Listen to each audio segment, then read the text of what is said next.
La gran consulta se convierte en la más votada de la historia. Según el preconteo de la registraduría, 5.857.000 personas participaron.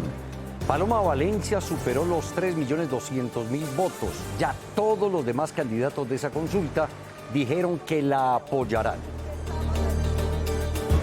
Hablamos con Juan Daniel Oviedo. Sin duda, el fenómeno político sacó más de 1.200.000 votos. ¿Será o no la fórmula de Paloma? Les contaremos qué dijo.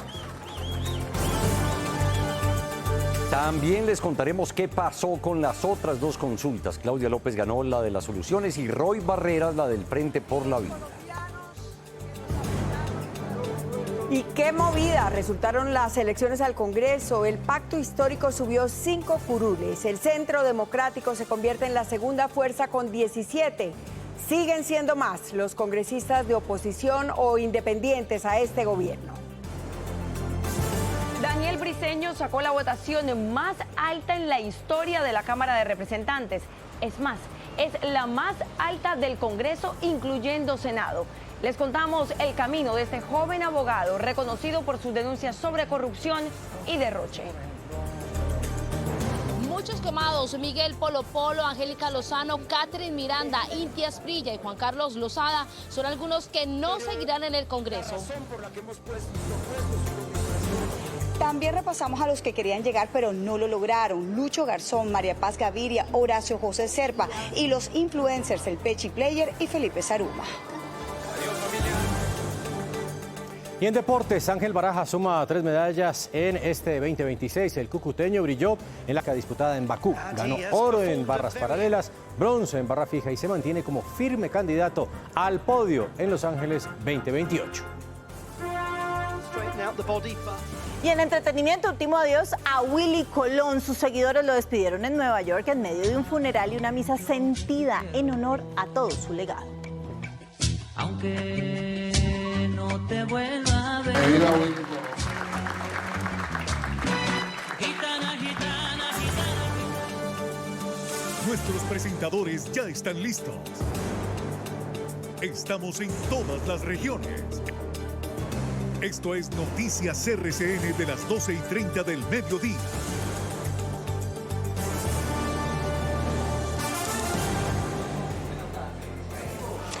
Del día, 30 minutos. ¿Qué tal? Muy buenas tardes. Pongámonos al día con lo que pasa a esta hora. Presentadores y periodistas ya estamos listos al lado de la gente para contarles lo que sucede en Colombia y el mundo. Inés María, Felipe. Pues Jessica, se cumplió con total éxito la jornada electoral donde los colombianos eligieron a 3 candidatos de las consultas y también al nuevo Congreso de la República. De acuerdo con el más reciente boletín de la registraduría, donde ya se ha informado el 99,86% de las mesas, los resultados de las consultas empiezan a decantar el mapa político para los aspirantes a la presidencia de la República en primera vuelta. Así es, Felipe. La gran consulta obtuvo la más alta votación con 5.857.395 votos, lo que equivale a un porcentaje de 82.82%. Así es, Inés María, pues la consulta de las soluciones obtuvo 618.705 votos con un porcentaje del 8,74%. Y finalmente, la consulta del Frente por la Vida alcanzó 595.978 votos con un porcentaje de 8.42%. Del total de las consultas, los votos nulos fueron 657.901. Las consultas interpartidistas de este 8 de marzo contaron con una participación de 8.308.423 colombianos. La gran consulta por Colombia logró la votación más alta con 5.857.000 votos, siendo la senadora Paloma Valencia quien se convirtió en la candidata presidencial tras imponerse dentro de su coalición. En la consulta de las soluciones, la ganadora fue la exalcaldesa de Bogotá, Claudia López, quien derrotó al dirigente político Leonardo Huertas y se convirtió en la candidata presidencial de ese bloque político. Mientras tanto, en la consulta del Frente por la Vida, el ganador fue el ex senador Roy Barreras, quien alcanzó una votación de 257.037 votos. Los ahora candidatos deberán inscribirse junto con su fórmula vicepresidencial a más tardar el 13 de marzo, fecha en la que arrancará en forma la carrera presidencial de cara a la primera vuelta. Bueno, ya lo veíamos, Felipe, la gran consulta, integrada por 9 aspirantes, fue por muchísima diferencia la más votada. Se convierte en la de más alta participación en toda la historia. Si le parece, revisemos cómo quedaron las votaciones. Miremos. Paloma Valencia obtuvo 3.236.286 votos. Así es, Inés María. Le sigue Juan Daniel Oviedo, una sorpresa, con 1.255.510 votos. Luego está Juan Manuel Galán, que sacó 327.765 votos, y ahí le sigue Juan Carlos Pinzón con 297.646 votos. Continuamos. Vicky Dávila obtuvo 238.045 votos, seguido por Enrique Peñalosa, quien sacó 162.534 votos. Después Aníbal Gaviria obtuvo 149.091 votos. Seguimos en estos resultados de la gran consulta y ustedes ven a David Luna, que obtuvo 115.229 votos, y cerramos con Mauricio Cárdenas con 75.259 votos.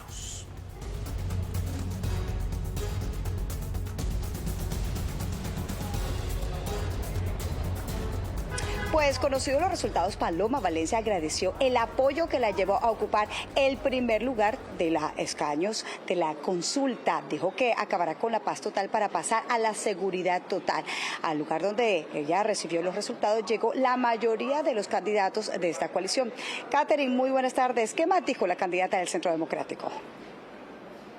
Hola, muy buenas tardes. Pues se suponía que Paloma iba a ser la gran ganadora, lo que decían las encuestas, pero yo creo que lo que ha sorprendido es la votación que ha obtenido no solamente Paloma, sino la gran consulta, porque en realidad fueron cerca de 5,5 millones en total. Paloma con más de 3 millones de votos, cerca de 3.800.000, lo que le da la victoria, pero también la pone desde ya a pensar entonces en quién va a ser su fórmula vicepresidencial, porque esta es una decisión que tendrá que tomar a más tardar el 13 de marzo.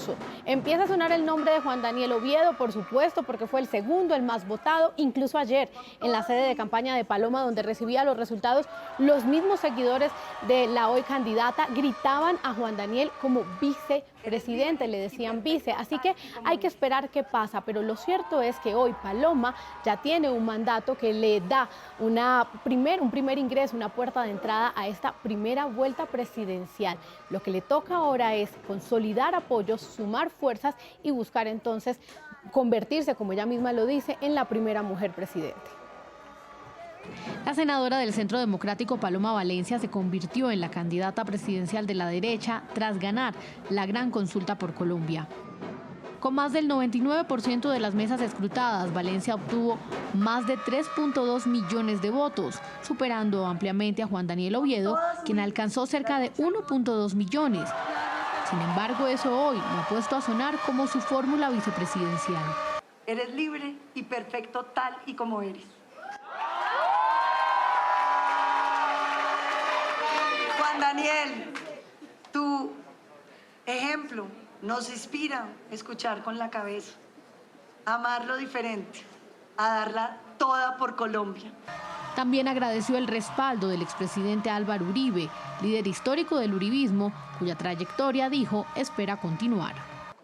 El presidente Uribe dejó una huella que yo pretendo seguir, donde la seguridad, la justicia social y el desarrollo económico fueron el triángulo perfecto para lograr una Colombia que progresaba todos los días, sin miedo, sin pobreza.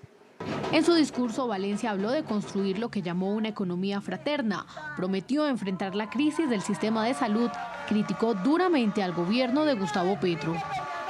Pues miren, justamente en decidir cuál será el camino que va a tomar ahora Paloma Valencia en esta nueva candidatura que ya se da de cara a la primera vuelta, hoy ella tendrá una reunión muy importante con la mayoría de los integrantes de la Gran Consulta. Se van a reunir, entre otras, para hablar de ese programa que será el que liderará Paloma Valencia, acompañada de quienes ayer también estuvieron en tarima. Y por qué no, hablar de quién podría ser entonces su fórmula vicepresidencial. Una decisión que no va a tomar sola, que tendrá que también tomar de la mano del Partido Centro Democrático, quien avala su campaña. Por ahora, pues esta es la información y estaremos atentos, por supuesto, a cómo sigue avanzando esta campaña presidencial que empieza para Paloma Valencia.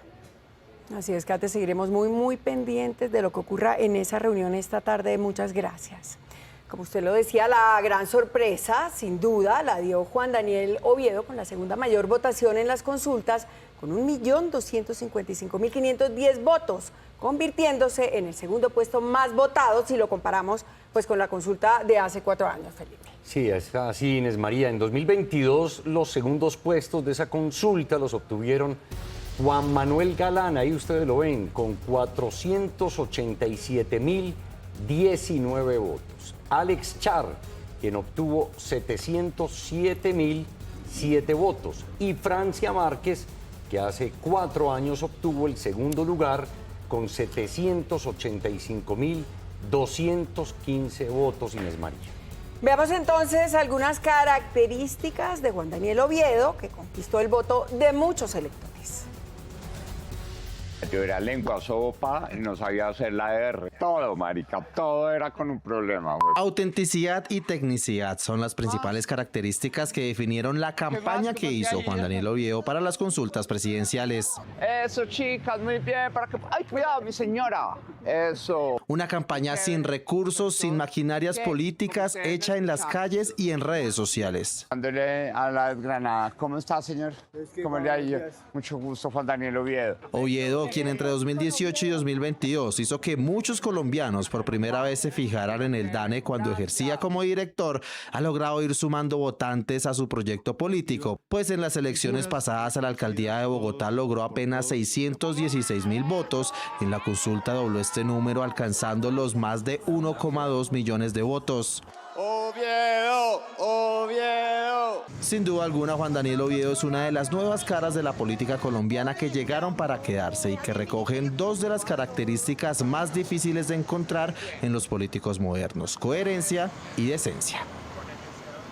Pues precisamente Juan Daniel Oviedo, a quien anoche durante el evento donde Paloma Valencia recibió esos resultados y donde estuvo acompañada por estos compañeros de toda esta coalición, la gente le coreaba vice, vice, vice. Hoy habló con Noticias RCN y respondió esa pregunta que muchos tenemos: ¿será que va a ser la fórmula de Paloma Valencia? Pues ojo a este dato que les tenemos, se reunirán el día de hoy.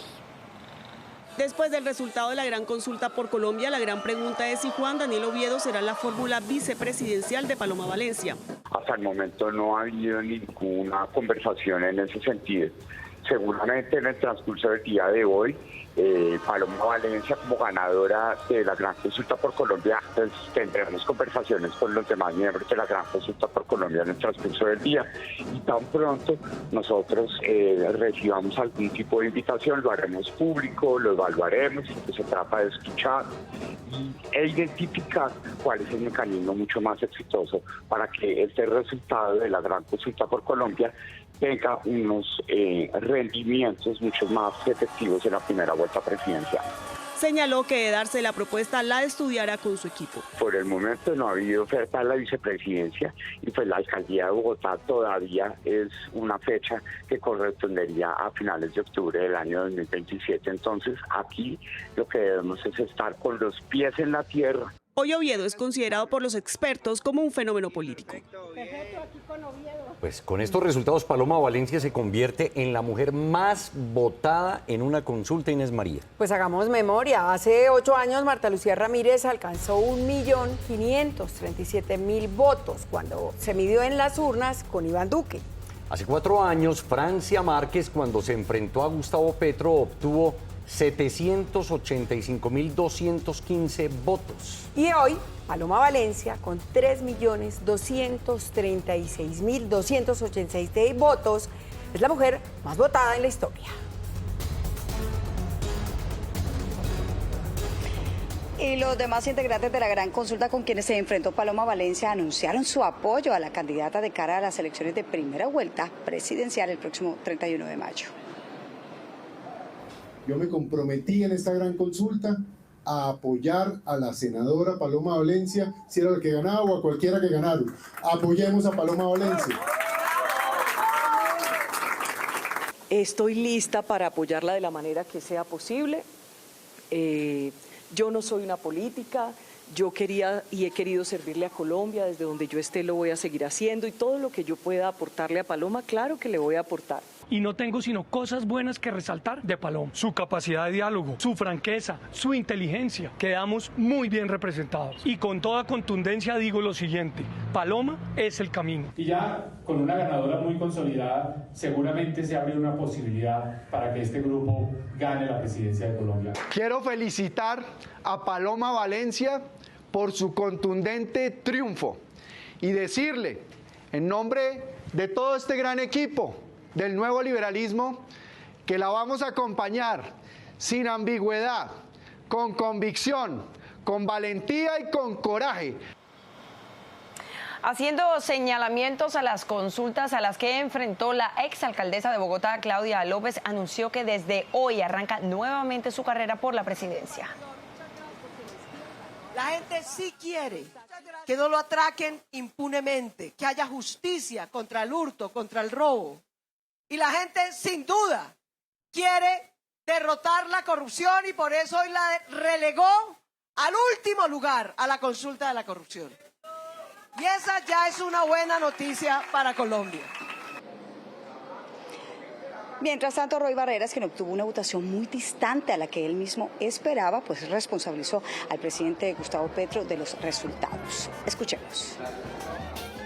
Un error estratégico, presidente Petro, te lo advertí. Abandonar el escenario de las consultas y desestimularlas implicaba dejarle la cancha libre a la derecha, que se la tomó.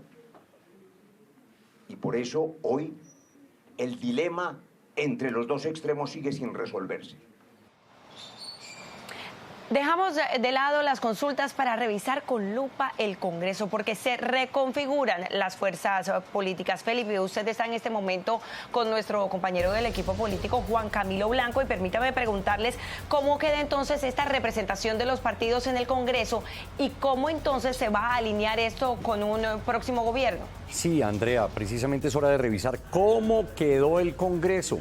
¿Qué le parece, Juan Camilo, si antes de presentarle los datos, pues recordamos que este es el preconteo y que pueden variar algunas curules pues por partido, Juan? Así es, recordemos que ahora empieza todo ese proceso del escrutinio que dará los resultados finales. Pero ¿qué le parece si vamos a verlos por partidos cómo quedó en este momento? Vamos con todo. Empecemos con el pacto histórico. El pacto histórico logró 25 curules, 5 más que hace 4 años. De segundo lugar quedó el Centro Democrático con 17 curules. También aumentó bastante en esta oportunidad. Luego sigue el Partido Liberal con 13 curules. La Alianza Verde, aquí la encontramos como la Alianza por Colombia, son 11 curules. Aquí recordemos que son varios partidos los que están juntos, la mayoría de ellos del Partido Verde. 11 curules. 11 curules. Bajan también algunos de ellos. Sí, hace 4 años era la Centro Esperanza. Ok. Este año cambia de nombre con esta alianza y esta coalición ahora es la Alianza por Colombia. Claro que sí. El Partido Conservador también sufre modificaciones. 10 curules. 10 curules, baja sustancialmente. Hace 4 años tenía 15. El partido de la U llega a tener 8. Cambio Radical 7, estos también reducen sustancialmente, sí, bajaron. Tenían mucho más fuerza, sin embargo ahora vamos a ver que sumando pues hay unas fuerzas mayoritarias. Claro. Hay en esta nueva, digamos que composición, este factor, mira, nuevo liberalismo, dignidad y compromiso que es Ahora Colombia. Ahí van 3 en uno solo y sacaron 5 curules. Así es, ahí ahora vamos a ver que está Del Mira, UE3, sí. 2 divididos entre dignidad, compromiso y nuevo liberalismo. Y mire el último es Movimiento de Salvación Nacional, que es de Abelardo de la Espriella, y alcanzó 4 curules. Alcanzó 4 curules, hace 4 años no les alcanzó, esta vez sí, y también tienen una buena representación. Esas, perdón, Juan, son curules de derecha que hubieran podido estar en el Centro Democrático, ¿o no? Así es, se puede dar esa interpretación, porque recordemos que ahí se dividió el voto, porque las personas que siguen a Abelardo de la Espriella, en su mayoría, están muy cercanas también al Centro Democrático. Ahí vemos Senado 25, 17, 13, 11, 10, 8, 7, 5 y 4 respectivamente. Ese es el mapa del Senado. Así es. Pues bueno, ahora vamos a hablar de quién será, y como no sabemos quién será el próximo presidente, vamos a hacer como un tema más ideológico, enfocado en derecha, izquierda, un poco centro, y también esos partidos que llamamos bisagra, que a veces se van para un lado, para otro, que según la fueron composición. varios y muchos que quedan ahí como bisagra, que cogen o para un lado o para el otro, porque los dos fuertes, recordemos, son Pacto Histórico y Centro Democrático. Así es, pues mira, Felipe, empecemos con esta composición de derecha. Sí. Sumarían alrededor de 41 curules. Así es. Ahí a quién tendríamos: al Centro Democrático, al Partido Conservador, a la coalición que lideró Cambio Radical, también Salvación Nacional. Y mira lo que le decía a Mira, que Claro. si bien hacía parte de una coalición, ellos tres representan más un sector de derecha. Vamos a verlo. 17 del Centro Democrático, 10 del Partido Conservador, 7 de Cambio Radical, Alma, y abajo vemos que Salvación Nacional de Abelardo de la Espriella tiene 4 y Mira 3. O sea, todo esto sumado son 41 que votan de derecha. Por lo Y general. Salvación entra como un nuevo factor. Ahora vamos a los independientes, Sí. esos que votan según lo que ellos crean. El Partido Verde, lo que es ahorita esa alianza por Colombia. Aquí lo vemos. Así Y Dignidad y Compromiso, que es Partido Liberal, serían Nuevo 13 Liberalismo curules. y Dignidad y Compromiso. Lo que le decía, aquí hay una división porque estaban en una sola coalición. Los separamos porque votarán seguramente de formas distintas. Pero estos pueden coger o para la derecha o bien para la izquierda, Así según es. sus intereses. Ellos, o lo que exacto, vengan. no van a representar, por ejemplo, en esta presidencia ni al gobierno ni se van a ir en contra de ellos. Van a ser Perfecto. mucho más independientes. Vamos a los partidos bisagra, Juan. Partidos bisagras. ¿Qué pasa con ellos? Recordemos que empezaron siendo de gobierno y a como avanzó, pues se fueron distanciando. El partido de la U y el Partido Liberal sumarán 21 curules en este proceso. ¿Qué pasa? También pasa un poco lo mismo. Dependerá de lo que negocien, de cómo van esos acuerdos políticos, transicionando de un lado a otro. Entonces, Juan, acá tenemos dos bloques, los independientes y los partidos bisagra. Estos dos pueden coger o para la derecha o para la izquierda, pero aquí sí vemos un bloque muy fuerte y este bloque prácticamente no se mueve de ahí, que es el partido Pacto Histórico, es izquierda-centro, que tiene 27 curules, sacó bastante, imagínense ustedes, 27. Ahí se le une las curules indígenas. Normalmente se acercan mucho al Pacto Histórico y lo hemos visto en las votaciones en el Congreso de la República, Felipe. Veamos entonces esta nota, este informe de cómo quedó el Congreso de la República con las elecciones de las últimas horas. El Congreso de la República para el periodo 2026-2030 ya se está decantando. Los partidos que son actualmente de oposición juntos tomaron más fuerza y curules, tanto en el Senado como en la Cámara de Representantes. El Partido Centro Democrático aumentó escaños, pasó de 13 a 17 senadores. Asimismo, llegarán 4 senadores del Partido Salvación Nacional. El Partido Mira se mantuvo con 3 senadores y Cambio Radical tendría 7 senadores. Actualmente tiene 11. Otros partidos como el Conservador, el Liberal y la U, que son independientes, es decir, colectividades bisagra y clave en la toma de decisiones, continúan con escaños importantes en el Senado. Por el lado de la izquierda, el Pacto Histórico se consolida con 25 curules en el Senado, una de las fuerzas que se mantiene en el Legislativo. Por el lado de la Cámara de Representantes, el Partido Centro Democrático también vendría aumentando escaños en los diferentes departamentos. Tan solo en Bogotá alcanzaría 6 representantes, cerca del Pacto Histórico, que lograría 8. El Partido Alianza Verde lograría 2 representantes capitalinos y el Partido Liberal 1. Sin embargo, la sumatoria continúa y las próximas horas serán cruciales con la definición y repartición de curules en todo el legislativo. Felipe, y en este punto vamos a hablar de los que han sido los más votados. Hagamos memoria porque hemos tenido particularidades muy claras. Pues mire, las votaciones más altas han sido en primero por el expresidente Álvaro Uribe. Logró más de 875.000 votos. Eso fue en el 2018. Iba para Senado. Ahí fue un fenómeno. Obviamente era expresidente, tenía también una muy buena composición política. Luego está en ese mismo año, de segundo lugar, el exalcalde de Bogotá, Antanas Mockus. Que fue un fenómeno en su momento impresionante. Y ahí, pues, llegó al Congreso. Esta dupla era muy interesante, ¿verdad? Mire, logró más de 540.000 votos. Y de esta manera, pues, era dos fuerzas muy grandes en ese momento. Claro, Juan, me acuerdo muy bien que Antanas Mockus recogía muchos votos de opinión, de gente de universidades, de profesores universitarios. Y estaba representando ese centro y era la figura tal vez más visible en ese momento. Vámonos. Pero entonces, sigamos. Ahora hablemos de lo que pasó ayer, ese nuevo fenómeno en votaciones. El exconcejal Daniel Briceño. Pero hay una particularidad, porque es que no lo hizo a nivel nacional, no lo hizo por el Senado, sino en una cámara, en el territorial y en Bogotá. Y mucha gente decía anoche, podría haberse lanzado a Senado y hubiera también arrasado. Porque claro, juicioso, riguroso con las denuncias, con las investigaciones. También estaba en la calle como Juan Daniel Oviedo, se gastó los zapatos caminando. Así es, mire, logró más de 262.000 votos y está por encima, aún así, de Nadia Ablel, que es la congresista que más votos tuvo. Claro que sí, ahí está entonces. El ahora representante del Partido Centro Democrático, Daniel Briceño, se convierte en el congresista más votado de estas elecciones legislativas. Con más del 99% de las mesas informadas del preconteo, Briceño suma más de 262.000 votos. El abogado especialista en Derecho Público y magíster en análisis político se ha destacado por su labor de control ciudadano y político desde diferentes escenarios. Ha trabajado como asesor en el Consejo de Bogotá y luego se consolidó como concejal de esa misma corporación y con la mejor votación de 2023 para su partido. Desde allí lideró diferentes denuncias que han marcado al gobierno nacional y a la alcaldía de Bogotá. Que creemos en la austeridad, que hacemos denuncias, que hemos sido coherentes.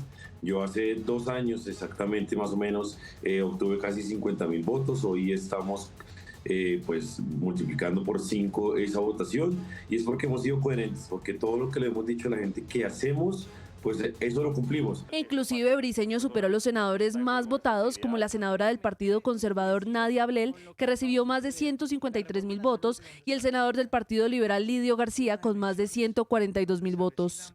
Pero las cifras siguen hablando por sí solas. El representante electo se convierte en el tercer congresista más votado de la historia. Esto después del expresidente Álvaro Uribe Vélez, con más de 875.000 votos, seguido del exalcalde de Bogotá, Antanas Mockus, con un poco más de 540.000 votos. Briceño se posesionará el próximo 20 de julio en el Congreso de la República. Sin duda, Daniel Briceño, Juan, va a ser un gran representante a la Cámara. Así es, y bueno, yo creo que va a estar en la lupa también dependiendo del gobierno que esté ahí con sus denuncias. Por supuesto. Bueno, son varios los nombres que llegan por primera vez al Congreso de la República, Juan Camilo. Así, mire, otros repiten después de varios años de haber estado por fuera, pues, del hemiciclo. En el siguiente informe queremos hacerle un recuento de quiénes van. Veamos. ¿Qué tan renovado quedó el Congreso de la República? Entre caras jóvenes, influencers y políticos que regresan al elíptico se mueve la nueva lista de congresistas que integran el legislativo entre 2026 y 2030. En el grupo de mujeres aparecen nombres como Julia Correa y María Clara Posada del Centro Democrático. También Laura Beltrán, más conocida como Lalis por el Pacto Histórico. Pero reto porque vamos a defender las curules. El nuevo liberalismo logró llegar al Senado con María Lucía Villalba y Dignidad Compromiso con Jennifer Pedraza, quien da el salto de la Cámara de Representantes al Senado. Por Salvación Nacional se suma Sara Castellanos y Carol Borda como representante a la Cámara. Que aterrizaremos en el Congreso de la República. El Partido Liberal celebró la llegada de Miguel Ángel Pinto y Héctor Olimpo Espinosa al Senado. El Partido Verde tendrá en la Cámara a Mauricio Toro, mientras que el Partido Conservador logró una curul con David Barguil. Por otro lado, el Elefante Blanco, quien obtuvo la victoria llegando al Senado por la Alianza Verde. Así quedó conformado parte del nuevo Congreso de la República, elegido este domingo por los colombianos. Bueno, ahí ustedes lo ven, esperamos que sea, Juan Camilo, y que usted cubre el tema político, un gran Congreso y que trabajen de verdad por el país con pesos y contrapesos, que eso está bien. Así es, Felipe, y es que si bien presidencia es muy importante, en el Congreso se definen lo más trascendental para el país. Por supuesto. Inés María, con más información a esta hora aquí en Noticias RC. Pues yo les propongo que hablemos ahora de los quemados. Muchos realmente sorprenden. Este es el caso, por ejemplo, de Angélica Lozano, Catherine Miranda, Juan Carlos Lozada, Lina Garrido, tampoco llegó al Congreso, Carlos Fernando Motoa, tampoco Juan Felipe Lemus. Sin duda alguna, las sorpresas en esas votaciones al Congreso fueron quienes aspiraban seguir, pero no lo lograron. Una de ellas es Angélica Lozano, del Partido Verde, quien hace 4 años obtuvo 84.000 votos y esta vez recibió 37.000. Otra candidata fue Catherine Miranda, quien aspiraba a pasar de la Cámara al Senado. En este mismo partido estaba el senador Inti Asprilla, quien quedó por fuera. E igualmente Freddy Muñoz, Juan Carlos Lozada es actual representante de la Cámara y aspiraba a llegar al Senado por el Partido Liberal. Por el Partido Cambio Radical quedaron por fuera Lina Garrido, Carlos Fernando Motoa y Carolina Arbeláez, que aspiraba a continuar en la Cámara de Representantes. También quedaron por fuera José David Name, Juan Felipe Lemus y Julio Elías Chagui. Revisemos ahora a los otros candidatos quemados. Algunos aspiraban por primera vez llegar al legislativo. En este grupo encontramos outsiders de la política y también influencers con millones de seguidores, pero no de votos. Hey, ¿qué estás haciendo tú ahí? Sin duda el pabellón de quemados en estas elecciones al Congreso lo integran personajes de las redes, la política tradicional y el entretenimiento. Bien variadito está. Saludos a todos los cardiculéticos, los señores de la Pechipaira, hoy me encuentro aquí en Bogotá. En el sector de los influencers o celebridades está el controvertido Pechi Players, quien aspiraba a una curul en el Senado por el Partido Conservador y no le alcanzaron las redes ni los votos. Como a la chef mundialmente reconocida Leonor Espinosa, quien también quería ponerle sazón a la política. Tampoco le alcanzó. Que basa su propuesta culinaria. Otro de los quemados es Felipe Zaruma, quien tenía el apoyo de la Casa Char en toda la costa y es una personalidad de redes con más de 5 millones de seguidores. Felipe, ¿pasa algo? No. Asimismo, la señorita Antioquia Laura Gallego, quien fue autodenominada Miss Bala, tampoco le alcanzó. Dicen que mi campaña está llena de odio. Lo más charro es que quienes lo dicen son unos ositos cariñositos. Otro grupo de candidatos son a juicio, hacen control ciudadano, denuncia y con dedicación han logrado un espacio en la opinión mediante iniciativas de progreso y soluciones para Colombia.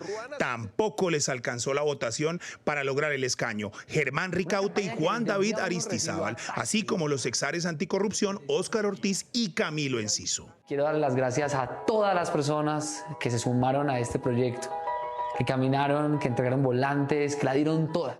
Otro grupo es el de los delfines, hijos de grandes gamonales de la política. También se quemaron Horacio José Serpa, hijo del excandidato Horacio Serpa, y María Paz Gaviria, hija del expresidente César Gaviria. Voté en el tarjetón al Senado por el Partido Liberal, marcando la L. Otros candidatos afines a la izquierda y al gobierno también sufrieron quemadas considerables.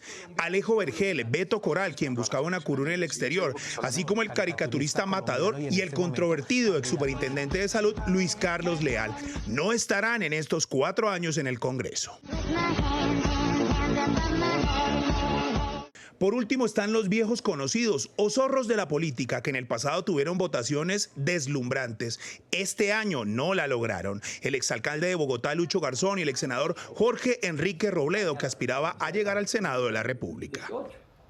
Y también hablamos de quienes llegaron, pero enfrentan procesos judiciales. Este es el caso de Guadid Mansur y de Karen Manrique, salpicados en el escándalo de corrupción de la Unidad de Gestión del Riesgo.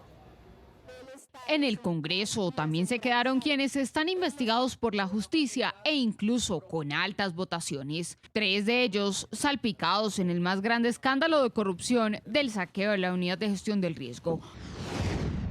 Guadid Mansur saltó de la Cámara al Senado con más de 110.000 votos, según la investigación, relacionado como el vocero de la Comisión de Crédito Público para direccionar contratos de la Unidad de Gestión del Riesgo a cambio de apoyos legislativos para el gobierno Petro. Karen Manrique, quien se reeligió como representante por Curules de Paz. Su continuidad en el Congreso está en manos de la Corte Suprema, pues es investigada por haber sido una posible emisaria para pactar contratos por más de 92.000 millones de pesos para esa comisión. Marta Peralta, también reelegida en el Senado de la República por la curul indígena, es indagada por la magistrada Cristina Lombana por posibles vínculos con el desfalco a esta misma entidad. Isabel Cristina Zuleta, del Pacto Histórico, también está en la lupa de la Procuraduría por posibles solicitudes a militares para no actuar contra algunos grupos criminales. En la Corte también es indagada por un procedimiento del que hizo parte en la cárcel La Picota, en el que resultó avalado un gesto de paz del criminal alias Pipe Tuluá. Por el mismo partido, David Racero, quien también terminó reelegido, justo hoy asistió a una indagatoria en la Corte por la denuncia de posiblemente haber puesto a laborar a integrantes de su UTL en un puesto de frutas y verduras propiedad de su familia. David Barguil llegó al Congreso por el Partido Conservador con una investigación por tráfico de influencias. Aquí ni siquiera valió la indignación. Nuevamente hacen parte del Congreso de la República para el próximo periodo. 1:03 p.m. Vamos a hacer a esta hora un recorrido nacional para poder estudiar el panorama político en cada uno de los departamentos. Vamos a iniciar en Antioquia, donde el Partido Centro Democrático sigue siendo el más fuerte. Eso sí, emerge también, creemos que es el partido del alcalde Federico Gutiérrez. Si bien no logró el umbral en Senado, sí alcanzó 2 curules en Cámara de Representantes. Y esto es importante, también aumentó la votación para el partido Pacto Histórico. Sara Agudero, usted nos tiene el panorama político completo en Antioquia. Buenas tardes. Andrea, televidentes, buenas tardes. De las 17 curules que tiene Antioquia en la Cámara de Representantes, 7 fueron para el Centro Democrático, 3 para el Pacto Histórico y las otras 7 se dividen entre Creemos, que es el partido del actual alcalde de Medellín, Federico Gutiérrez, el Partido Liberal, Conservador y la coalición Cambio Radical y la U. El candidato más votado aquí en Antioquia fue Andrés Guerra del Centro Democrático, que alcanzó 114.124 votos. Sorprende que no quedaron León Freddy Muñoz por el Pacto Histórico, ni tampoco la hermana del actual alcalde de Medellín, Juliana Gutiérrez. Tampoco quedó Juan David Duque, que era el exsecretario de Daniel Quintero y que fue destituido por el Consejo de Medellín. Y cumplimos, sacamos 7 representantes a la Cámara, más de 742.000 votos y crecemos en todos los frentes y le aportamos a la lista del Senado. Por primera vez vamos a tener representación en el Congreso de la República y vamos a tener posibilidad de incidencia en las leyes, en las normas, en todo lo que pasa en este país. Antioquia quiere seguir con el gobierno del cambio, Antioquia quiere seguir progresando y Antioquia sí quiere al Pacto Histórico. Así entonces las cosas, el Centro Democrático, el partido del expresidente Álvaro Uribe, sigue siendo en Antioquia la fuerza política más grande, pero también el Pacto Histórico, que alcanzó 3 curules en la Cámara de Representantes. Información desde Medellín, ustedes tienen más noticias. Sara, muchísimas gracias. Pues mire, el panorama político aquí en el Valle del Cauca quedó así. El Pacto Histórico se consolida ahora como la mayor fuerza política en este departamento. 6 de las 13 curules están en manos precisamente de esta colectividad. En contraste, Cambio Radical perdió 3 escaños que mantenía en el Congreso de la República. Precisamente Diego Candelo tiene los detalles. Diego, buenas tardes.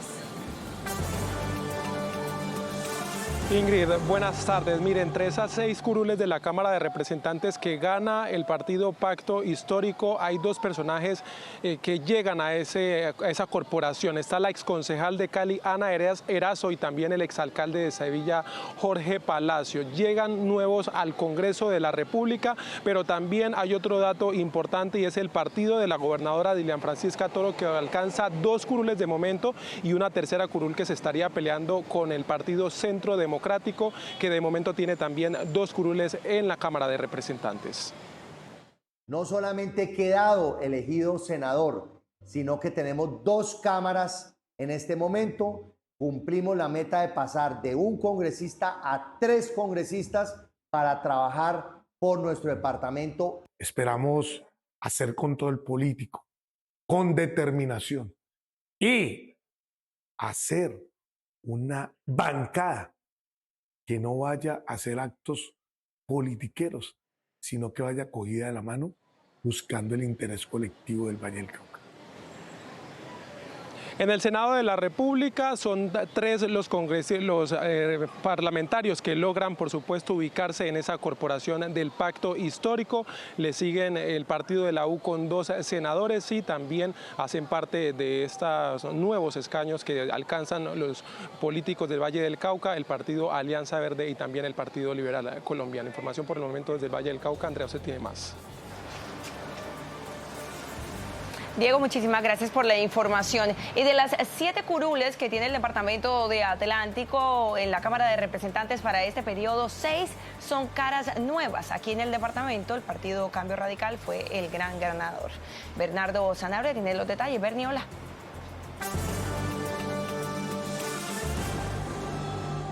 Hola, ¿qué tal, Andrea? Un placer saludarla a usted, a los televidentes. 1 de la tarde, 8 minutos. Usted lo ha señalado en esta contienda electoral que vivimos ayer en la Cámara de Representantes por el Atlántico. Cambio Radical obtiene esas 3 curules, las mismas que obtuvo en el 2024, la obtiene esta vez, pero todo renovado, 3 caras nuevas. En el caso del Pacto Histórico logró una curul más. En el 2024 tuvo una, ahora tuvo 2 curules y las otras 2 curules quedaron en manos, en poder del Partido Liberal Colombiano. 6 caras nuevas. Jamie Barraza es la única que repite a la Cámara de Representantes por el Departamento del Atlántico. Eso representa la confianza de la gente, de los barrios, del Atlántico, de los municipios, en el Pelado del Barrio, en este nuevo proyecto que va a trabajar todos los días para lo que está pasando en Barranquilla, también pasa en el Departamento del Atlántico. El Pacto Histórico del Atlántico se consolida como la segunda fuerza más importante del departamento. Eso sin compra de votos, sin estructura clientelar, sin la posibilidad de intentar comprar la conciencia de la gente. 2 datos rápidos. Estefanel Gutiérrez, el que escuchamos, fue la votación más alta que logró más que todo el Cambio Radical. Mire, logró este título con más de, casi bordeando los 100.000 votos, logró esta curul. Y el otro dato, quien perdió fue José David Name, no alcanzó a llegar al Senado de la República. Jessica, usted con más información. Así es, Bernardo, muchas gracias. Pues les cuento que en Santander también hay renovación de los 7 representantes a la Cámara y sorpresas por derrotas en el Senado. El Partido Liberal, por ejemplo, por primera vez no tendrá representación en la historia. Cristian, buenas tardes. ¿Cuál es el partido más votado en su región?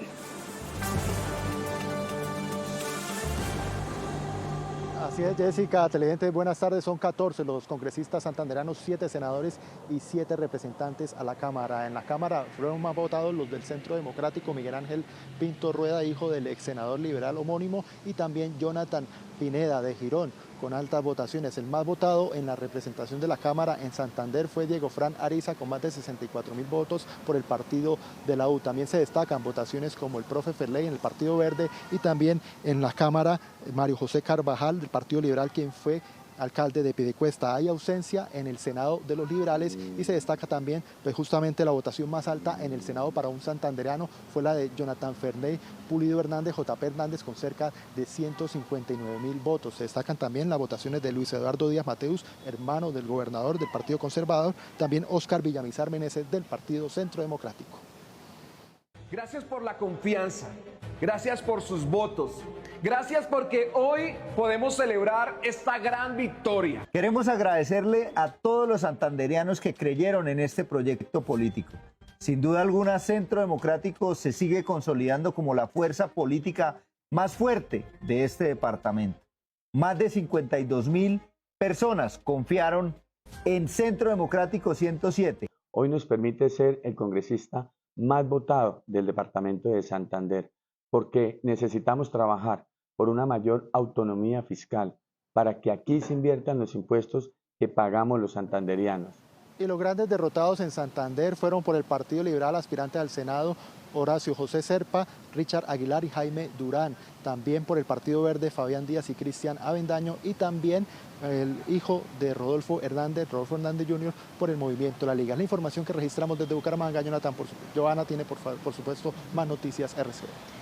Cristian, le recibo aquí. Gracias, feliz tarde. En Bucaramanga ya tenemos la 1 de la tarde, 12 minutos. Bueno, en las últimas semanas hemos visto varias encuestas con diferentes tendencias. La pregunta que nos hacemos hoy, un día después de las elecciones, ¿le atinaron? ¿Se descacharon?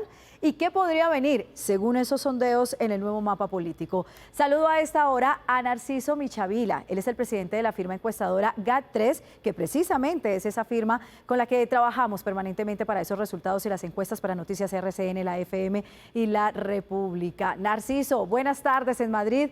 A lo que vinimos, a mirar el alcance de estos resultados. Bienvenido a Noticias RCN. Muchas gracias a vosotros, Joana. Ya anticipábamos que las elecciones en realidad empezaban hoy y después del resultado tan emocionante de ayer realmente podemos decir que las elecciones a las presidenciales están empezando hoy mismo. Sí, señor. Hoy, 9 de marzo, comienza definitivamente esta nueva jornada para esta primera vuelta. Narciso, ¿qué lectura le da a ese nuevo mapa político con el que amanecimos precisamente con miras a esa primera vuelta? ¿Cuáles han sido las diferencias que hay que tener en cuenta? Porque también nos están dando muchas pistas de lo que puede pasar en presidenciales. Pues que realmente la gran consulta, más que una gran consulta, ha sido una macro consulta y sin embargo las otras consultas más pequeñas han sido microconsultas. Y bueno, también decíamos antes de las elecciones que la izquierda acudía a las elecciones de ayer con los deberes ya hechos, con un candidato muy claro. Y sin embargo, como contrincante a Iván Cepeda emerge con muchísima fuerza Paloma Valencia.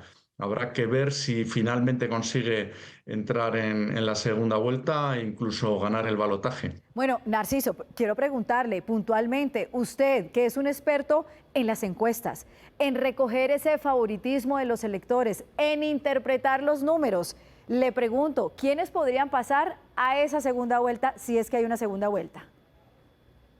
Yo, a riesgo de equivocarme, creo que va a pasar a segunda vuelta seguro Iván Cepeda y creo que quien más opciones tiene en estos momentos de confrontar con Iván Cepeda en el balotaje es Paloma Valencia. Bueno, quiero preguntarle, de pronto, los que estaban pensando en votar por Abelardo de la Espriella, ¿podrían cambiar de rumbo e irse con Paloma? ¿Qué vendría para Abelardo, Narciso? No es solo cuestión de izquierda-derecha, más radical, más moderado, sino un estilo de política más moderno, más de los nuevos medios, más de redes sociales. Pero, por ejemplo, ya vimos en Chile como Johannes Kaiser parecía que viviendo fuera de su país y estando con redes sociales iba a tener muchas opciones de pasar a la segunda vuelta y al final no ganó ni siquiera, o sea, no pasó a la segunda vuelta, ¿no? A Abelardo de la Espriella le podría suceder lo mismo. En definitiva, yo creo que Abelardo de la Espriella tendrá que hacer una reflexión muy a fondo de la campaña que ha ido haciendo y de ver si simplemente invirtiendo en redes sociales le puede servir para pasar a la segunda vuelta. Bueno, ahí lo que se viene entonces para estos candidatos. ¿En qué le atinaron y en qué fallaron las encuestas que mostramos a lo largo de todos estos días antes de esta jornada electoral, Narciso? Sí, las dos cosas son importantes. A ver, GAT3 fue capaz de decir que el 70% de los que acudirían a votar a las consultas lo harían por la gran consulta. Al final no ha sido el 70, ha sido el 80. La gran sorpresa ha sido Juan Daniel Oviedo y a su vez también pues el hecho de que Vicky Dávila pues la teníamos como segunda, sin embargo parece que hubo un voto muy estratégico. No nos ha sorprendido a GAT3 el hecho de que no ganara Quintero. Es verdad que había muchos sondeos que le estaban dando como pues vencedor en su consulta. El elector de izquierda ha sido muy disciplinado, ha hecho caso a sus líderes, al presidente Petro, y no ha acudido a votar a esas elecciones. Y hablando de encuestas, Narciso, hablemos de esa que viene para los próximos días, ya ahora, después de esta primera gran jornada de ayer con las consultas. Sí, tendremos no solo una, tendremos de aquí a la primera vuelta del 31 de mayo, habrá suficientes encuestas hechas por GAT3 con la misma metodología que nos ha permitido anticipar lo que iba a pasar ayer. Por lo tanto, sí, o sea, en breve habrá encuesta de GAT3 para RCN, para todos los medios de RCN, pero no habrá solo una, habrá varias de aquí a las elecciones. Pues ya veremos esos resultados entonces. ¿Qué viene ahora, Felipe? Esa es la gran pregunta. ¿Cómo se van a comportar los candidatos con miras a esa primera vuelta? ¿Y qué dirán los números, los colombianos, cuando le pregunten por quién votarán el 31 de mayo? Eso lo sabremos en los próximos días. Felipe. Así es, Johanna. Y con estas elecciones el sistema electoral se volvió a poner a prueba. Miren ustedes, la registraduría demostró su capacidad y transparencia en todo el proceso. Se destacó además por la inmediatez en la entrega de los resultados. Uno de los grandes ganadores de la jornada electoral fue la registraduría, que este domingo demostró agilidad en la entrega de resultados y, sobre todo, desvirtuó los mensajes que advertían sobre la posibilidad de fraude. Y es que desde la apertura de la jornada, el registrador insistió en que en el proceso de conteo de votos no se presentan fraudes y recordó la cantidad de ojos que se posan sobre el sistema electoral durante las elecciones. Como nunca, la registraduría ha desplegado múltiples acciones de integridad electoral. De un lado, auditorías internacionales que no son de esta semana, desde el principio del año están haciendo su tarea. Insisto, 860.000 jurados que no se conocen a las 7 que llegaron a la mesa. 1 millón de testigos, 10, casi 10.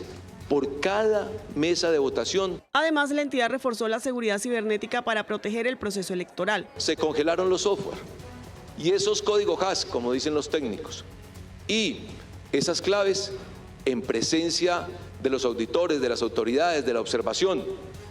Se congelaron y a las 4 de la tarde esas entidades que tienen los códigos podrán verificar. Según la registraduría, durante la jornada se evitaron más de 5 millones de ataques cibernéticos. Cerca de 5.2 millones de bloqueos se han tenido que realizar a IP maliciosas. Las acciones adoptadas por la entidad permitieron que la aplicación de resultados funcionara con normalidad y que la entrega de boletines se realizara en cuestión de segundos. Y los votos nulos también fueron protagonistas en esta jornada electoral. En las consultas se presentaron más de 657.000 votos. Miren, una cifra bastante superior a la que registraron candidatos como Roy Barreras y Claudia López. Del total de votantes en las consultas interpartidistas, el 7.91% correspondió a votos nulos, es decir, 657.901, y el 6.96% a no marcados, con 578.444. El panorama general de candidatos, incluyendo estos votos, se vio de la siguiente manera. Paloma Valencia, la gran consulta, fue la más votada con 3.236.286 votos, seguida de Juan Daniel Oviedo con 1.255.510. En ese sentido, la tercera votación corresponde a los nulos, seguida de los no marcados, y en el quinto lugar aparece Claudia López por la consulta de las soluciones con 574.670 votos. Es decir, el voto nulo le ganó a Claudia López y a Roy Barreras en las consultas. Para la elección del Senado, los nulos y los no marcados superaron el millón de votos. Para la elección de representantes a la Cámara, se contaron 628.363 votos nulos y 358.023 no marcados, llegando a más de 980.000 votos. Y nos vamos ahora para el norte de Santander, donde ya abrieron una investigación contra las empresas de transporte público que supuestamente pretendían trasladar a un grupo de personas de manera ilegal en la frontera. Brandon, hola, ¿ya pudieron identificar a qué empresas pertenecen estos vehículos y en qué va la investigación? Buenas tardes. Hola Andrea, buenas tardes. Así es, se logró determinar precisamente a qué empresas, por lo menos 2 a las que pertenecerían estos vehículos de transporte público que prestan el servicio aquí en el área metropolitana de Cúcuta. Estas serían precisamente la empresa Trazan y también Transoriental. Lo que han indicado las autoridades es que llegaron allí a la zona, se lograron interceptar por lo menos 6 de estos vehículos, indagar con los conductores y las personas que se movilizaban allí, a qué venían precisamente al área metropolitana de Cúcuta Cúcuta después de cruzar la frontera de manera irregular, indicando que llegaban al área metropolitana a ejercer su derecho al voto en algunos puestos de votación. Sin embargo, las autoridades han indicado que todas estas personas fueron devueltas nuevamente a territorio venezolano, al sector de La Mulata. Esto ocurrió precisamente en zona rural de Cúcuta, sobre el sector o el corregimiento de San Faustino, pero serán las autoridades las indicadas para determinar los delitos electorales. Cabe resaltar que se logró una captura de una persona que llevaba en su poder 1 millón de pesos.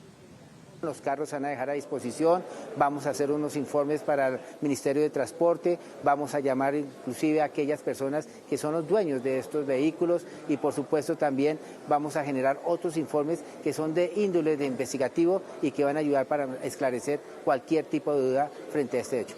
Y por supuesto lo más importante, no permitir el ingreso de estas personas a Colombia para que no alteraran nuestras elecciones democráticas. Compañeros televidentes, pues en medio de esta jornada electoral se logró la captura de al menos 7 personas por presuntos delitos electorales y la incautación de al menos 63 millones de pesos. En el departamento no se registraron alteraciones del orden público. Esa es toda la información que tenemos desde el comando de la Policía Metropolitana de Cúcuta. Brandon Galvis, continúe usted, Ingrid, con más información. Gracias, Brandon. Feliz tarde. Y mire, los habitantes del corregimiento Tenerife, esto es en la zona rural del municipio del Cerrito, aquí en el Valle del Cauca, vivieron momentos de terror, quedaron en medio de hostigamientos de las disidencias a soldados que estaban encargados de garantizar precisamente la seguridad durante la jornada electoral. Diego Candelo, usted tiene los detalles.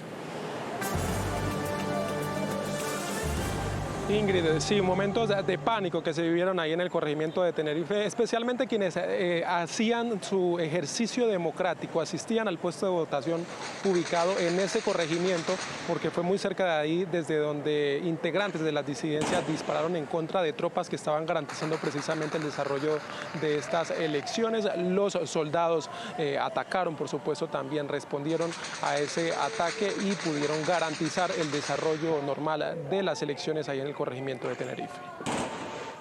Sobre las 2:20 del día hubo un hostigamiento a tropas de la Tercera Brigada en el corregimiento de Tenerife del municipio de Cerrito, tropas que fueron hostigadas por disidencias de la DAN Izquierdo en el puesto de votación. Estas tropas neutralizaron la acción terrorista y se continuó con la votación normalmente. Recordemos, es esa estructura a DAN Izquierdo la que hace presencia en el centro del departamento, pero también tenemos que recordar lo que ocurrió en la región del Bajo Calima, zona rural de Buenaventura, donde también hubo enfrentamientos en contra de las disidencias de las FARC, que dejaron como resultado a 3 guerrilleros muertos. Información por el momento desde el Valle del Cauca. Inés María, se tiene más noticias. Así es, Diego, muchas gracias por su información. Es momento de hacer una pausa para comerciales, pero ya regresamos con más noticias RCN.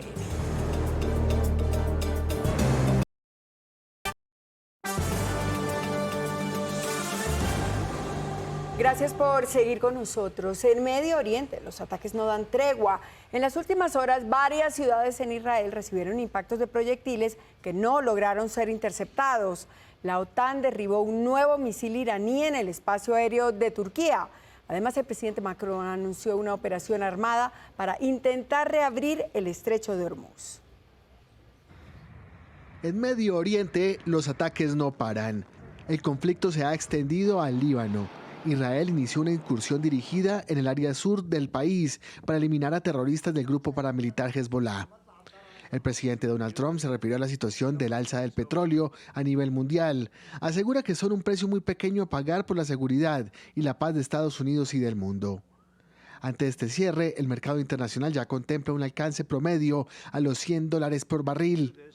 Entre tanto, el presidente francés Emmanuel Macron anunció una misión defensiva internacional para abrir el estrecho de Hormuz, al tiempo que Marco Rubio reiteró su posición frente a Irán. Los estamos viendo llevar a cabo actos terroristas utilizando elementos de estados nacionales, armas como misiles y drones de ataque unidireccionales. La OTAN interceptó un nuevo misil iraní en el espacio aéreo de Turquía. Sus restos cayeron cerca de la frontera con Siria. Los habitantes del municipio de Ataco, en el departamento de Tolima, están consternados por una masacre que se registró sobre la vía que conduce hacia ese municipio. ¿Qué información se tiene sobre el triple homicidio? Le preguntamos a María Eugenia Quinche. María Eugenia.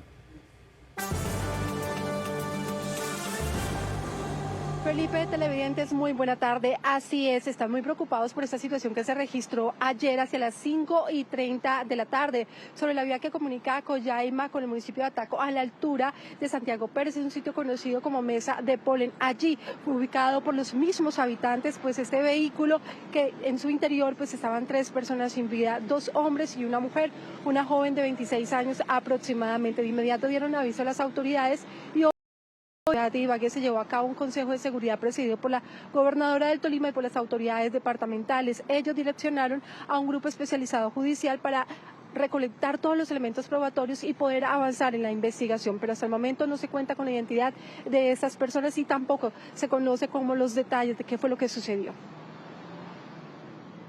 Aproximadamente a las 5:30 de la tarde fueron hallados en la vereda Mesa de Pole, sector La Hamaca, zona rural del municipio de Ataco, los cuerpos sin vida de 3 personas, 2 de estos de sexo masculino y una más de sexo femenino, los cuales presentaban heridas al parecer producidas por arma de fuego.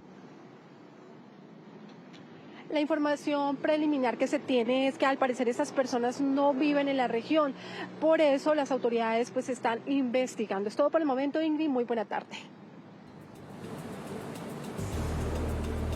María Eugenia, muchas gracias, feliz tarde. Miren, y en zona rural de Vegachí, esto es en el nordeste de Antioquia, fueron encontrados 7 cuerpos, 2 la tarde del jueves y 5 más durante el fin de semana. Aunque no han sido identificados, se cree que pertenecerían a integrantes del clan del Golfo. En esa zona persisten los enfrentamientos entre este grupo armado, las disidencias y también el ELN. Sara, usted tiene los detalles. Ingrid, mire, lo que sabemos hasta el momento es que estos 7 cuerpos ya están en medicina legal del municipio de Vegachí, en el nordeste del departamento. Son hombres, pero todavía no han podido ser identificados, pero lo que sí hay certeza es que serían miembros presuntamente del clan del Golfo. Lo que también han dicho las autoridades es que un enfrentamiento entre ellos mismos o una disputa por el territorio entre ellos mismos habría provocado estos homicidios. Personas de sexo masculino que se desconoce su identidad hasta el momento, que al parecer por informaciones de inteligencia pertenecen a esa organización narcotraficante autodenominada Clan del Golfo, que hubo una purga interna, unos enfrentamientos internos que nos ocasionan esta situación. Recordemos que en este momento el nordeste del departamento mantiene una situación de orden público muy compleja y que además se han venido registrando desplazamientos en las veredas de algunos de estos municipios. Sin embargo, lo que también nos han dicho las autoridades es que ya hay presencia del ejército precisamente para garantizar el retorno seguro de las familias a sus propias viviendas. Jessica, usted tiene más noticias. Sara, muchas gracias. También hay alerta en el departamento de Magdalena por los enfrentamientos entre grupos ilegales. La comunidad indígena dice que está en riesgo. Una persona murió y 7 más resultaron heridas. Fernando, adelante, buenas tardes. Jessica, televidentes, muy buenas tardes. Mire, estos enfrentamientos se están presentando desde hace varios días en la cuenca media de la Sierra Nevada, parte alta del río Aracataca, un sitio conocido como Serancua. Según manifiestan los indígenas, podría tratarse de lucha por territorio entre Clan del Golfo y autodefensas conquistadoras de la sierra. Como usted lo manifestó, un adulto mayor indígena resultó muerto por explosión de una granada. 7 indígenas más están heridos y no han podido ser evacuados, son atendidos precariamente. Y una mujer y su pequeño hijo se encuentran desaparecidos. Las autoridades indígenas han pedido ayuda a las fuerzas militares y de policía, mientras que la gobernadora Margarita Guerra solicitó la intervención inmediata del gobierno nacional y también la intervención de organismos internacionales de derechos humanos.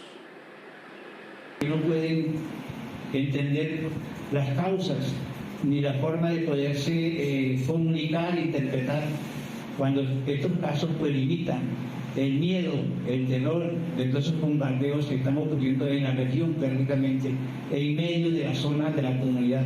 Allá no habita otra población distinta a nuestra comunidad. Entonces es aterrador. Bueno, la situación se torna crítica porque la comunidad indígena se encuentra entre el fuego cruzado. Ni siquiera han podido ir a buscar alimentos y una situación que agrava aún más esta situación que están viviendo ellos. Están pidiendo la pronta intervención del gobierno nacional y de las fuerzas militares. Información desde Santa Marta, Luis Fernando Ibarra, Noticias RCN. Yo continúo con ustedes. Luis Fernando, muchas gracias desde Santa Marta. Bueno, y en este avance de las noticias deportivas les contamos que John Arias levantó su primer trofeo con Palmeiras. El colombiano fue titular y asistió a Vitor Roque para el segundo gol en la victoria 2-1 frente a Novo Horizontino en la final del torneo paulista. Los espero con más detalles en nuestra sección deportiva. Ya nos vemos.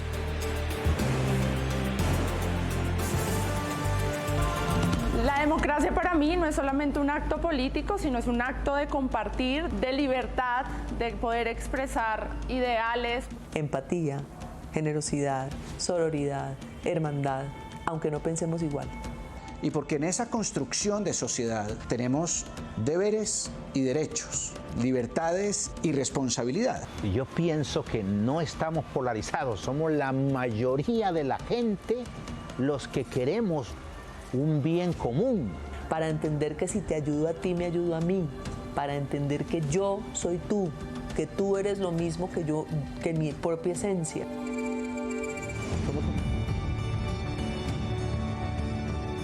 Larga lista de congresistas quemados, que no les alcanzaron los votos para continuar en el Congreso. Lina Garrido, Catherine Miranda, Inti Asprilla. Son solamente algunos de ellos, pero también hay otra lista larga de influencers que tienen muchos seguidores, pero que no pudieron convertir eso en votos suficientes para entrar al Congreso.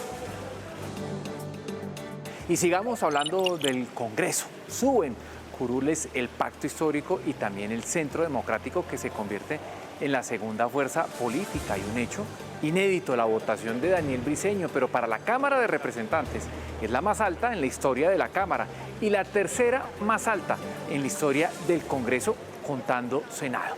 También siguen siendo más los congresistas independientes o de oposición, al menos a este gobierno.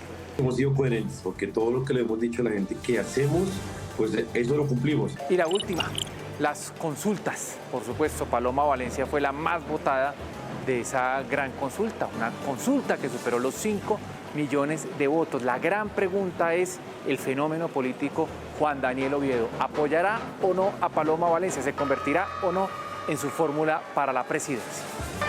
Juan Daniel, tu ejemplo nos inspira a escuchar con la cabeza, a amar lo diferente, a darla toda por Colombia. Ahí estamos siempre del lado de la gente, por la app, por las redes y por la pantalla. Pongámonos al día por Noticias RCN.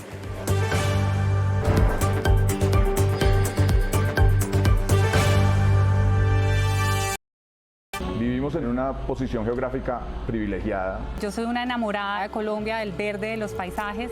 Esa conexión que hay entre la madre tierra y nosotros. De amor por el entorno, de gratitud por lo que el universo y la naturaleza nos da todos los días, de respeto hacia eso. Los animales y las aves son las que transportan las semillas y hacen que se genere una diversidad, una riqueza.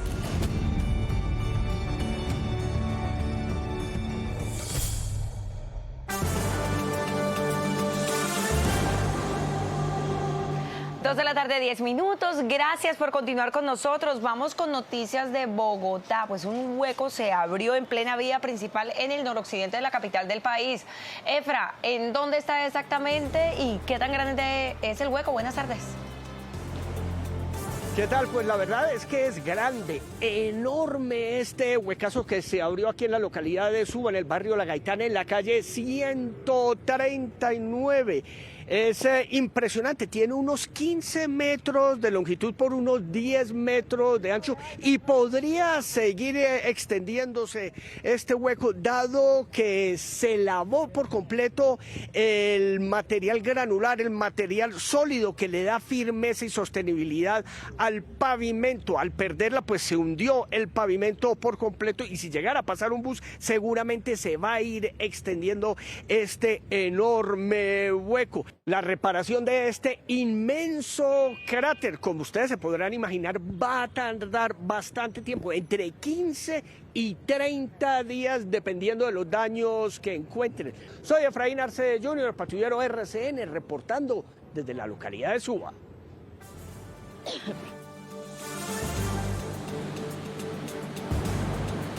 Gracias, Efraín. Y miren, este es el noticiero de las regiones y como ustedes ya lo saben, nadie la tiene más clara en las regiones que todos nuestros periodistas de radio y televisión. Saludamos a esta hora a nuestros colegas en Pasto, también en Tunja y en Medellín. Empezamos en el suroccidente del país, en Nariño, con David Fajardo. David, buenas tardes.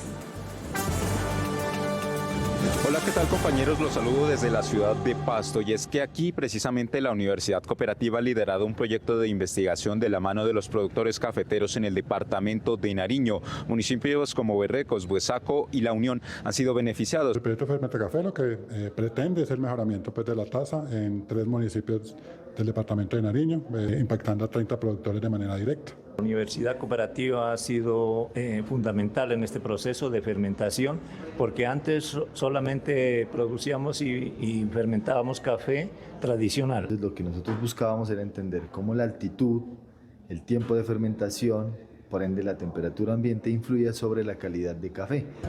Varios productores campesinos, hay que decirlo, han resultado beneficiados por esta medida, que busca mejorar la productividad en varias fincas y regiones cafeteras del departamento de Nariño, donde se produce un café único a una altura inimaginable, precisamente como una de las condiciones singulares de esta región del país.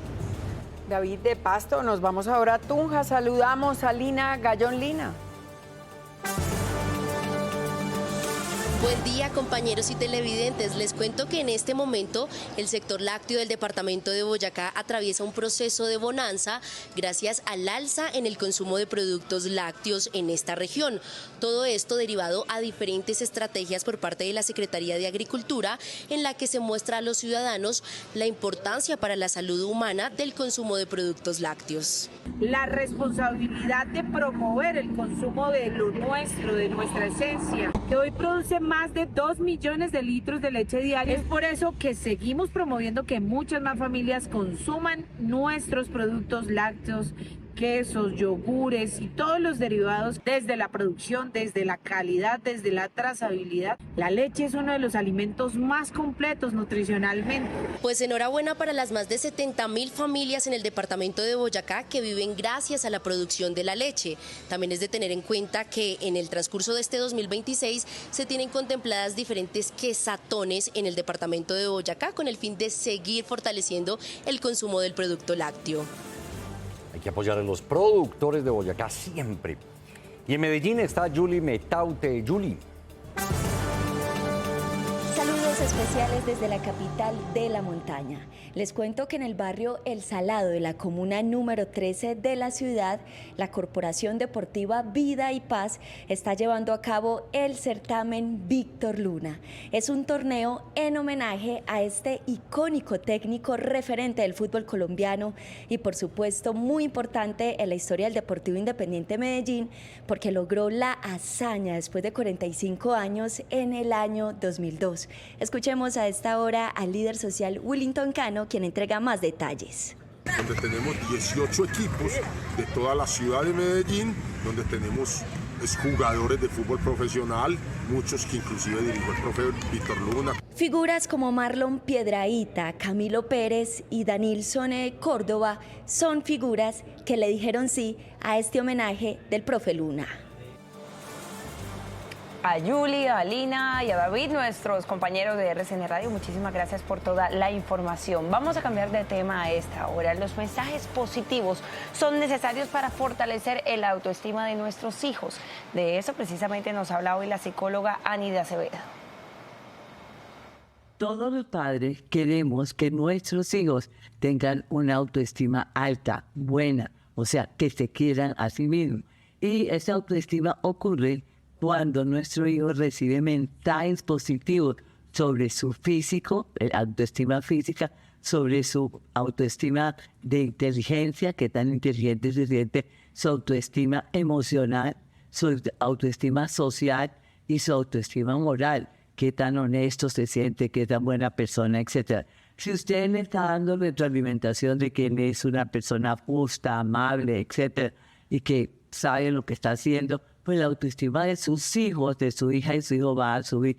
Y uno de los roles más importantes que tenemos es mantener esas 5 autoestimas bien, como les dije, mantenerlas altas, la física, la intelectual, la moral, la emocional y la social, que nuestros hijos se sientan seres humanos buenos.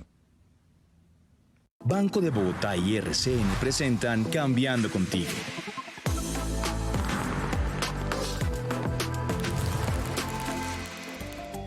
Con la llegada de un nuevo año inicia el recaudo de los impuestos territoriales. Con este aporte los colombianos ponemos nuestro grano de arena para el desarrollo de nuestros municipios y departamentos. También impulsa la infraestructura y la competitividad regional, es decir, pues entre más infraestructura tengamos, puentes, vías de acceso, pues sencillamente vamos a tener unos municipios mucho más competitivos. El Banco de Bogotá hoy le aporta al desarrollo del país con alternativas seguras y accesibles para el pago y la gestión de estos recursos.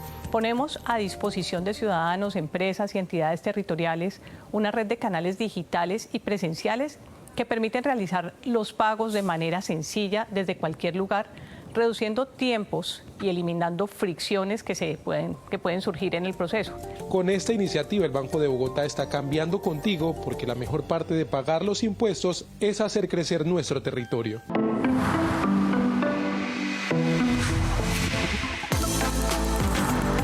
Banco de Bogotá y RCN, Cambiando Contigo. Feliz tarde, Luza. Terminamos esta emisión de noticias con un recorrido con información de nuestras regiones. Andrea. Inés María, en Barranquilla fueron capturados 2 hombres. El primero, identificado como Oner Bello, de 47 años, por delitos sexuales con una menor de 14 años. El siguiente, David Reales, de 22 años, tenía vigente una orden judicial por deserción emitida por un juzgado de Bucaramanga en el año 2024, pero además estaba relacionado con un caso de abuso sexual a una menor del año 2017. Y las autoridades investigan de dónde proviene una subametralladora que fue incautada durante la captura de 2 personas en el sector de Kennedy, aquí en Cartagena. Los 2 hombres ya tenían anotaciones judiciales y también se movilizaban sospechosamente por el lugar. Y en una labor de registro, la policía logró detenerlos. Y se complica la situación para estudiantes en Buenaventura. Cerca de 300 niños están sin recibir clase, esto en una institución educativa del corregimiento Puerto Merizalde, debido a la falta de por lo menos 4 docentes. Serían profesores de biología, de educación física, también de ética y religión. Las ausencias de los docentes son por temas médicos y también uno por amenazas. Muy bien, y hasta aquí esta emisión de noticias. Los invitamos a continuar bien informados en el canal RCN y a seguir también con la programación de nuestro canal toda la tarde y la noche. Un abrazo y una feliz tarde.